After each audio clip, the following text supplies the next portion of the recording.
महाकाय सूर्यकोटि समप्रभ निर्विघ्नं कुरु मे देव सर्वकार्येषु सर्वदा। કહેવાય છે કે કોઈ પણ શુભ કાર્યની શરૂઆત ગણેશજીની પૂજા અર્ચનાથી થાય છે, પછી ભલે ગમે તેવું અઘરું કામ હોય, ગણેશજી તે કાર્યને પાર પાડી જ દે છે। તેવી શ્રદ્ધા અને આસ્થા લઈને લોકો ભીડિયાના ગણેશજી મંદિરે દર્શનાર્થે આવે છે। લોકોને આ મંદિરની ખૂબ જ શ્રદ્ધા છે। તેઓ માને છે કે કોઈ પણ મનોકામના કે માનતા રાખો તે ગણેશજી જરૂર પૂરી કરે છે।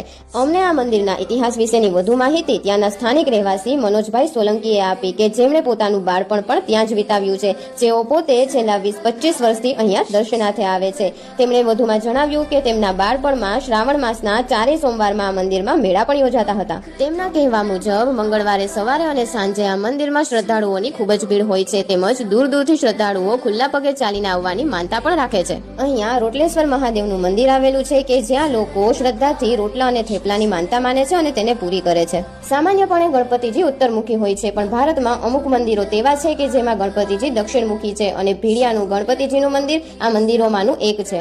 આ મંદિરની અંદરથી ફોટો કે વિડીયો લેવાની મનાઈ હતી, એટલે અમારે બહારથી શૂટ કરવું પડ્યું, પરંતુ આ મંદિરના ભવ્ય તેજે બહારથી પણ શૂટને સરસ બનાવી દીધું, અને ગણપતિ બાપાના દર્શન કરીને અમે તો ધન્ય થઈ ગયા। બોલો ગણપતિ બાપા મોર્યા।